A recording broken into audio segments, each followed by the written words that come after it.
سورہ رعد کی آیت نمبر 27۔ وَيَقُولُ الَّذِينَ كَفَرُوا لَوْلَا أُنزِلَ عَلَيْهِ آيَةٌ مِّن رَّبِّهِ قُلْ إِنَّ اللَّهَ يُضِلُّ مَن يَشَاءُ وَيَهْدِي إِلَيْهِ مَنْ أَنَابَ۔ اور کافر کہتے ہیں ان پر ان کے رب کی طرف سے کوئی نشانی کیوں نہیں اتری؟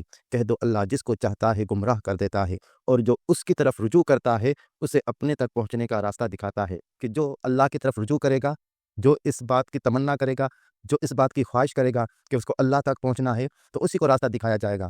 ہمیں اپنے آپ میں غور کرنا چاہیے، کیا ہم اللہ کے راستے پر چلنا چاہتے ہیں؟ اور پھر اللہ پاک سورہ رعد کی آیت نمبر 28 میں اس کے ساتھ ہی فرماتے ہیں الذین آمنوا وتطمئن قلوبہم بذکر اللہ۔ وہ لوگ جو ایمان لائے ان کے دلوں کو سکون اور اطمینان اللہ کے ذکر سے ملتا ہے۔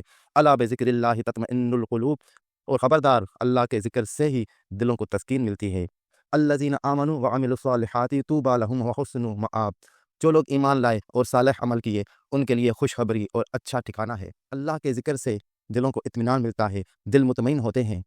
اور یہ دل مطمئن ہونے سے کیا مراد ہے؟ تو سورہ بقرہ کی آیت نمبر 286 میں آپ دیکھیں وَإِذْ قَالَ إِبْرَاهِيمُ رَبِّ أَرِنِي كَيْفَ تُحْيِي الْمَوْتَى۔ اور یاد کرو جب ابراہیم نے کہا اے میرے پروردگار مجھ کو دکھا کہ تم مردے کو کس طرح زندہ کرے گا۔ قَالَ أَوَلَمْ تُؤْمِنْ، تو اللہ نے فرمایا کیا تمہیں اس بات پر ایمان نہیں؟ قَالَ بَلَىٰ وَلَٰكِن لِيَطْمَئِنَّ قَلْبِي، انہوں نے کہا کیوں نہیں، پر میں اطمینان قلب کے لیے یہ چیز دیکھنا چاہتا ہوں۔ قَالَ فَخُذْ أَرْبَعَةً مِّنَ الطَّيْرِ فَصُرْهُنَّ إِلَيْكَ ثُمَّ اجْعَلْ عَلَىٰ كُلِّ جَبَلٍ مِّنْهُنَّ جُزْءًا ثُمَّ ادْعُهُنَّ يَأْتِينَكَ سَعْيًا وَاعْلَمْ أَنَّ اللَّهَ عَزِيزٌ حَكِيمٌ۔ تو اللہ نے فرمایا تو 4 جانور اڑنے والے پکڑ، پھر انہیں اپنے ساتھ مانوس کر لے، پھر انہیں ذبح کرنے کے بعد ہر پہاڑ پر ان کے بدن کا ایک ٹکڑا رکھ دے، پھر ان کو بلا، تیرے پاس جلدی آئیں گے، اور جان لے کہ بے شک اللہ زبردست حکمت والا ہے اور عزت والا ہے۔ اس آیت میں اللہ پاک نے ہمیں بتایا کہ اطمینان قلب کس طرح حاصل ہوتا ہے۔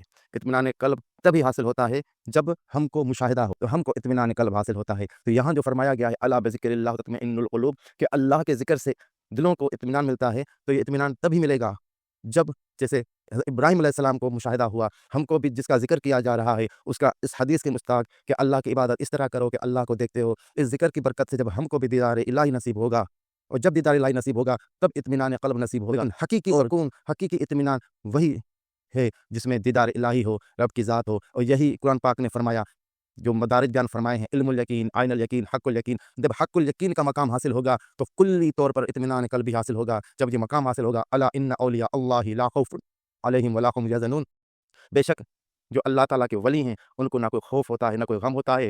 اور یہی اسی اطمینان قلبی کے حساب سے سورہ الاعراف کی ہم آیت پڑھتے ہیں وَلَمَّا جَاءَ مُوسَىٰ لِمِيقَاتِنَا وَكَلَّمَهُ رَبُّهُ قَالَ رَبِّ أَرِنِي أَنظُرْ إِلَيْكَ۔ اور جب موسیٰ ہمارے مقررہ وقت پر آئے اور ان کے رب نے ان سے باتیں کی تو عرض کیا اے رب مجھے دکھا کہ میں تجھے دیکھوں، تیرا نظارہ دیکھوں، تیرا جلوہ دیکھوں۔ قال لن ترانی ولكن انظر الى الجبل فان استقر مكانه فسوف ترانی۔ تو فرمایا تو مجھے ہرگز نہیں دیکھ سکتا، لیکن تو پہاڑ کی طرف دیکھتا رہے، اگر وہ اپنی جگہ پر ٹھہرا رہا تو مجھے دیکھ سکے گا، یعنی اس طرف دیکھ، پہاڑ کی طرف، تو مجھے دیکھ لے گا۔ فلما تجلى ربه للجبل جعله دكا وخر موسى صعقا۔ پھر جب اس کے رب نے اپنی تجلی اس پہاڑ کی طرف کی تو وہ پہاڑ ریزہ ریزہ ہو گیا اور موسیٰ اللہ کا دیدار کر کے بے ہوش ہو گئے۔ فلما افاق قال سبحانك تبت اليك وانا اول المؤمنین۔ پھر جب ہوش میں آئے تو اللہ کے حضور عرض کیا یا اللہ تیری ذات تو سبحان ہے اور میں تیری طرف رجوع کرتا ہوں اور میں سب سے پہلا مومن ہوں۔ سبحان اللہ۔ جب حضرت موسیٰ علیہ السلام نے رب پاک کی تجلی کا دیدار فرمایا تو انہوں نے ایمان کی دعویٰ کی اور یہ فرمایا کہ اب میں مومنین میں سب سے اول ہوں، سب سے پہلا ہوں۔ تو یہ دیدار الہی کے بعد جو ایمان کی حلاوت، جو ایمان کی کیفیت حضرت موسیٰ علیہ السلام کو نصیب ہوئی، اسی وجہ سے حضرت موسیٰ علیہ السلام نے یہ فرمایا کہ میں مومنین میں سب سے پہلا ہوں۔ تو ایمان جو حق الیقین کے مرتبے پر ہو، جو حق الیقین کے مقام پر ہو، جس میں رب پاک کی تجلی کا مشاہدہ ہو، وہی ایمان اطمینان قلبی کا آخری مقام ہے۔ ہمارا جو ایمان ہے وہ علم الیقین کے مرتبے پر ہے، وہ تو عین الیقین کے مرتبے پر بھی نہیں ہے۔ اور جب وہ حق الیقین کے مرتبے پر ہوتا ہے تو ہم دعویٰ سے کہہ سکتے ہیں کہ ہم بھی مومنوں میں سے ہیں، ہم بھی ایمان والے ہیں۔